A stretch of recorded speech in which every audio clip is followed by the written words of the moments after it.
The first place that I would go to build the MLM business from scratch, if I had to start all over again, And you knew no one. and I knew no one, Facebook. I would go to Facebook. Here's why I would go to Facebook. First of all, I would go to Facebook and I would start connecting with people all over the world, becoming friends with those people, being interested versus being interesting. That's something that so many of us forget. We want to be interesting, being interested instead of being interesting. And then immediately start giving out value. Immediately start giving out value. So just like yourself, I mean, you do these interviews and you do so many other things at the same time. You give out value, value, value, value, value. So many people want to take without giving. They just want to take.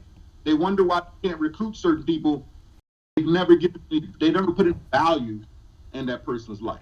So I would start off with Facebook, becoming interested versus being interesting, connecting with numerous different people in numerous different niches. Facebook up, and then start immediately get out value around my niche. So if I'm launching an MLM at that time because I disappeared and I went to Jupiter and I came back and I'm launching an MLM, I'm going to immediately start giving out value inside of the networking world to position myself as an authority so I can be the go-to person. That's what I would do.